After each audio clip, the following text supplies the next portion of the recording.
Da Rede Vida de televisão e do programa Páginas Difíceis da Bíblia. Nós, na semana passada, estávamos vendo exatamente o quê? Falando sobre as crianças, sobre o batismo. Falando sobre as crianças e o batismo. A partir de um texto aí de Jesus, que recebe as crianças e lhes dá atenção. Foi isso? Deixai as crianças e não as impeçais de vir a mim. O que deve ter sido um dito, um lógion do próprio Jesus. Por quê? Porque Jesus levava em consideração quem era insignificante, e as crianças eram insignificantes à época de Jesus. Aquelas que nada contam, as últimas. E Jesus privilegiava esse tipo de gente, e os adultos que, por causa do reino de Deus, também escolhessem neste mundo ser insignificantes, nada contarem e não serem levados na devida consideração por ninguém. Jesus se cercou desse tipo de pessoas marginalizadas, nós diríamos hoje, os últimos. Isto aqui é uma página de revelação, sabe? Deus é assim. Jesus narra Deus, não é? Jesus mostra Deus como é que é. Deus é assim. Quem nada conta aos olhos desse mundo, esse conta para Deus. E aqueles que contam muito aqui, talvez Deus os veja com uma certa distância. Interessante isso aqui, não é? Agora, nós estamos falando, sim, do batismo.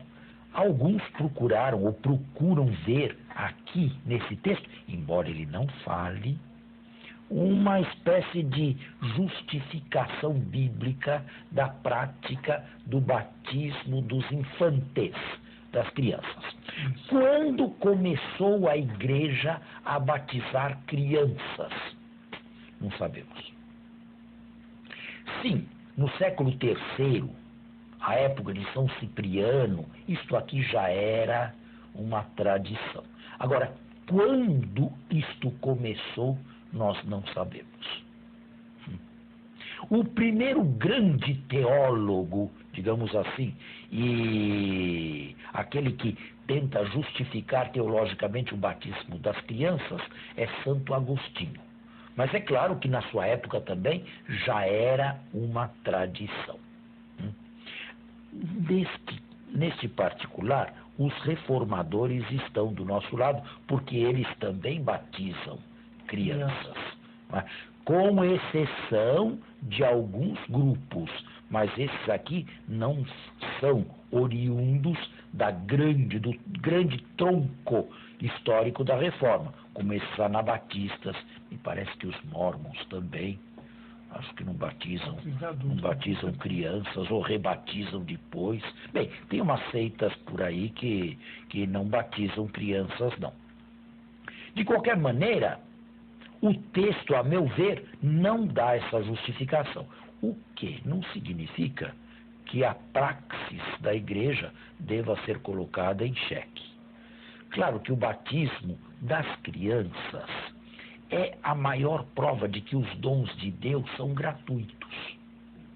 As crianças nada fizeram para receber aquele dom de Deus. As crianças nada fizeram de mérito, não tem mérito algum. E aqui se vê bem claramente, mais que nos adultos, que os dons e a graça de Deus é absolutamente gratuita. Portanto, a igreja vai continuar a batizar, sim, crianças, embora eu não acredite que esse texto seja a base, mas alguns procuraram ver aí um suporte bíblico. Vamos continuar? Regina. Aí alguém se aproximou dele e disse: Mestre, que farei de bom para ter a vida eterna? Respondeu: Por que me perguntas sobre o que é bom? O bom é um só. Mas se queres entrar para a vida, guarda os mandamentos. É interessante. Mateus modificou o seu original, melhor, a sua cópia, Marcos. Marcos faz o jovem dizer, faz Jesus dizer ao jovem: por que me interrogas sobre o bem? Só Deus é bom, dando a impressão de que Jesus não é Deus. Mateus, por causa do progresso da cristologia, modificou o texto de Marcos. Não, por que me interrogas sobre Deus, mas porque me interroga sobre o que é bom. Só Deus é bom. Bom, mas isso aqui tem a ver mais com a cristologia. A cristologia em Marcos já estava mais avançada, a cristologia em Mateus já estava mais avançada do que em Marcos. Continue. Ele perguntou-lhe: quais? Jesus respondeu: estes: não matarás, não adulterarás, não roubarás, não levantarás falso testemunho. Honra teu pai e tua mãe, e amarás o teu próximo como a ti mesmo. Ou seja, o mínimo indispensável para se entrar na vida, e Jesus nesse ponto foi claro, é a observância dos mandamentos. Aqui são elencados os mandamentos da segunda tábua, com um finalzinho tirado de Levítico: ama teu próximo como a ti mesmo. Uma espécie de coroa de todos eles. Disse-lhe então o moço. Agora o interlocutor para Mateus é um moço. Antes não sabíamos quem era. Agora sabemos que é um moço, Neaniskos. Tudo isso tenho guardado. Que me falta ainda? Jesus lhe respondeu: se queres ser perfeito, vai, vende o que possuis e dá aos pobres, e terás um tesouro nos céus. Depois vem e segue-me. O moço, ouvindo essa palavra, saiu pesaroso, pois era possuidor de muitos bens. E aqui outro problema sério. Mais uma vez, tocamos numa classificação de cristianismo, Certamente. conselhos e preceitos. Como este texto foi entendido ao longo da história da Igreja? Bem, em primeiro lugar, e uma primeira intelecção, é a seguinte: é ordem para todos. Não é um conselho para alguns. Todos são aqui interpelados pessoalmente neste texto de Mateus. Se queres ser perfeito, vai, vende o que tens. A respeito disto, eu devo dizer 3 coisas. Em primeiro lugar, é claro que Jesus vê um horizonte muito maior no segmento seu, além da observância dos 10 mandamentos. É preciso ser perfeito, e a perfeição leva a ir além. Como? Na linha, por exemplo, do Sermão da Montanha, desse mesmo evangelista. Na linha da radicalidade do amor, que não exclui ninguém, nem mesmo os inimigos e aqueles que perseguem. Em segundo lugar, é preciso olhar esta perfeição também do ponto de vista quantitativo. Ou seja, é sempre possível ir além do que se faz. Em terceiro lugar, o elemento cristológico está aí e não deve ser menosprezado. A seguir, vem e segue-me. Portanto, primeiramente, uma ordem para todos, não um conselho para alguns, uma injunção verdadeira, e o texto aqui quer dizer que todos são convidados a seguir esta radicalidade. Agora, é verdade que ao longo da história da Igreja, este texto foi sendo mais adocicado. Leia os versículos seguintes, alguns pelo menos. Então Jesus disse aos seus discípulos: em verdade vos digo que o rico dificilmente entrará no reino dos céus.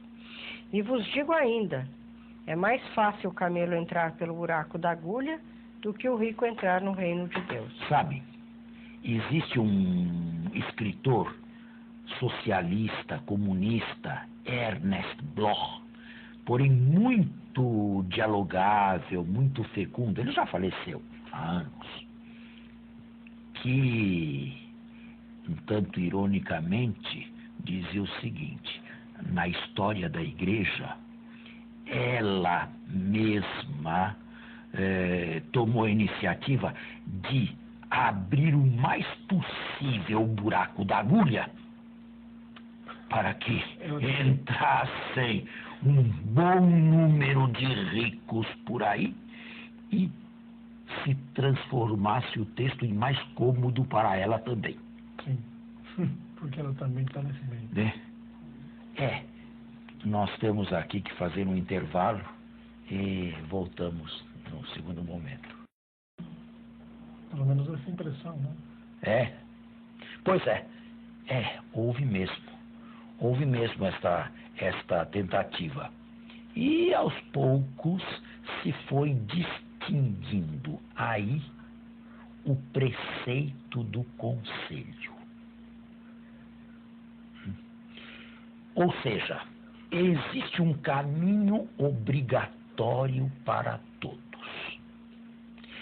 A partir daí, aqueles que quiserem podem continuar pelos conselhos evangélicos.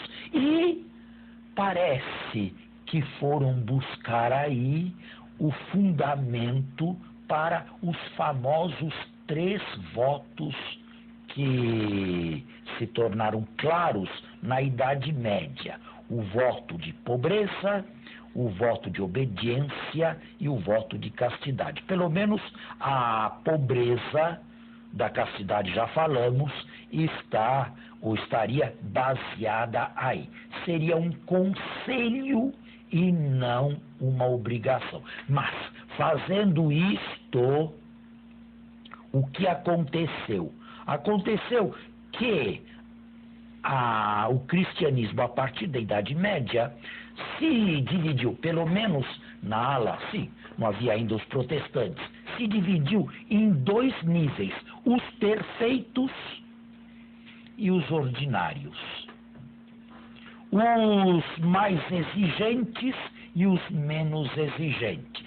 Os que dão tudo e aqueles que não dão tudo. Os que fazem todo um esforço e aqueles que não se esforçam muito. Os que renegam o mundo e aqueles que não renegam coisa alguma. Percebem a situação disto aqui? Bem, até bem pouco tempo, até mesmo o catecismo da Igreja Católica fala dos conselhos evangélicos baseado nisto aqui. Eu acho que é preciso rever tudo isto. Os protestantes, nesse texto, se viram também às voltas com o Evangelho de Mateus. Porque se dentre nós há quem faça voto de pobreza, Lá não. Lá este voto nunca existiu. Portanto, eles também se sentem muito pouco à vontade, as grandes igrejas da Reforma, diante desse texto. Afinal de contas, não se renuncia a coisa alguma. Não se renuncia a sexo, não se renuncia a dinheiro, a propriedade particular, a propriedade privada, não se renuncia sequer à própria vontade e se prega o reino de Deus com toda a comodidade. Com toda a comodidade. Não é isso? Não é isso que se vê? Se prega o reino de Deus do lado de lá, sem nenhuma exigência. Sem nenhuma exigência pessoal. Comodamente, em família, com bem-estar social, inclusive material.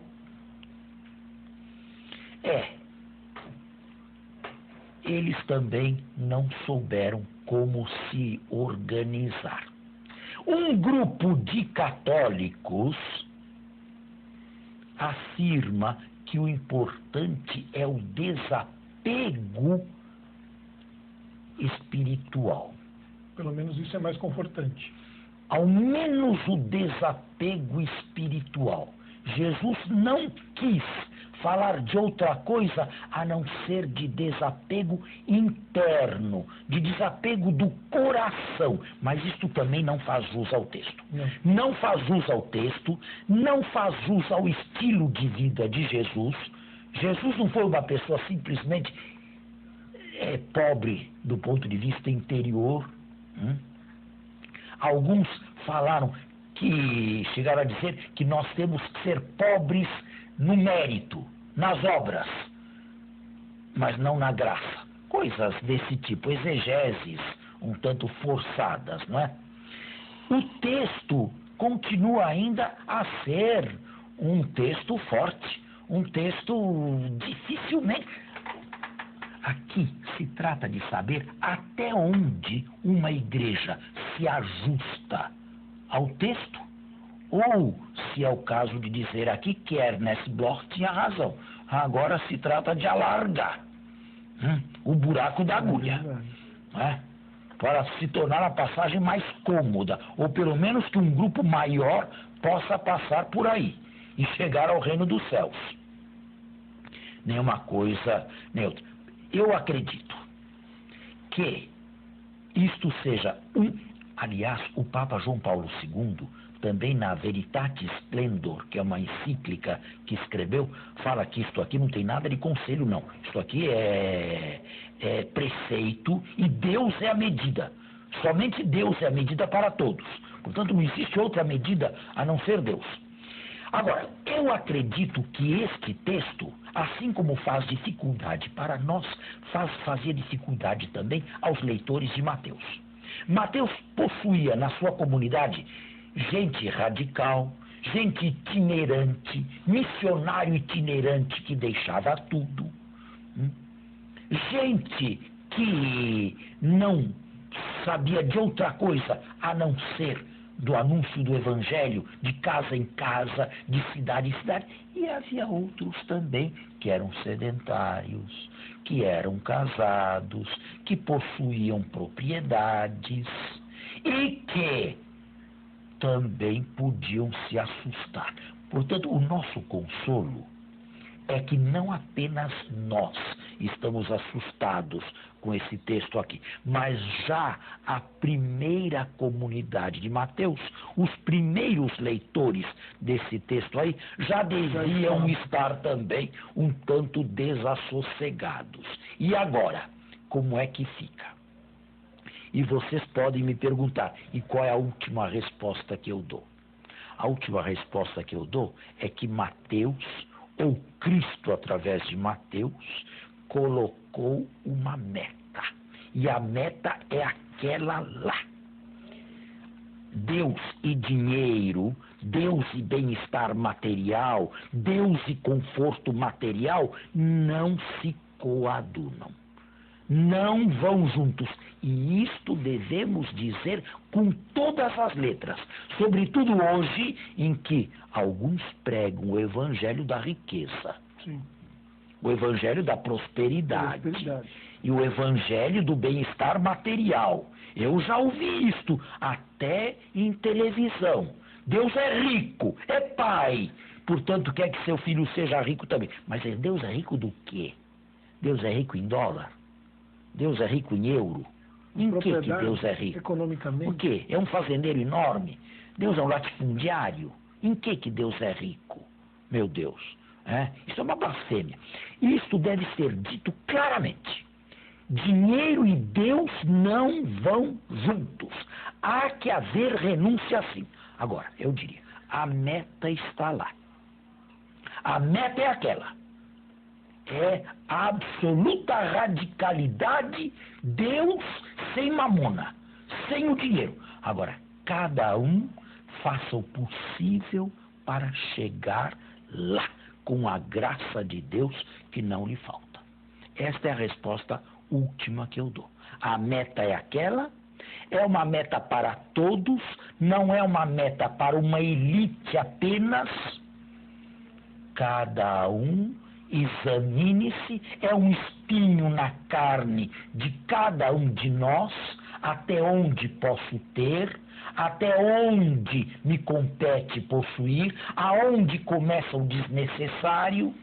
É um espinho, sim, que carregaremos conosco e cada um deve buscar na oração, no despojamento, na graça de Deus, uma luz para o seu caminho.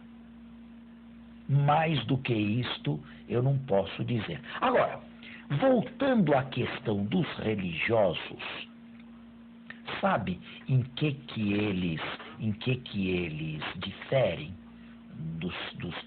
Aliás, religioso não é uma palavra bonita, hein? Não é uma palavra acertada, técnica, porque nós também somos religiosos. Exatamente. E falar em vida consagrada também não é, porque nós também somos consagrados pelo batismo, também. Ou o batismo não nos consagrou a nada. Mas nós precisamos de um vocábulo, de um instrumento verbal. Então precisamos achar um instrumento verbal. Enquanto não achar o justo, fiquemos com religiosos ou vida consagrada, sabendo, no entanto, que não é o mais adequado. Em que eles se distinguem? A meu ver, eles se distinguem no celibato. Porque para um grupo de gente é melhor o celibato. Só por isso. E na vida em comum. Agora, a vida em comum exige uma caixa em comum. Porque senão não é mais vida em comum. Certo? E aí já se distancia da pobreza. Não, se distancia da pobreza não. Se distancia daqueles que não vivem em comum. Sim. E, portanto, não tem uma caixa em comum. É a orientação, quer dizer, a resposta que eu dou a isto aqui para se tentar resolver essa questão de conselhos e preceitos. Essa terminologia para mim não é boa, não. Conselho e preceito. Existe um só preceito e ele é preceito para todos. Agora, cada um terá os seus meios para se chegar lá. São Tomás diz que essencialmente nós temos que buscar a perfeição. Agora, instrumentalmente, alguns podem buscar a privação total de bens como meio de lá se chegar. E temos que nos despedir dos nossos telespectadores, porque mais uma vez o nosso programa está esgotado.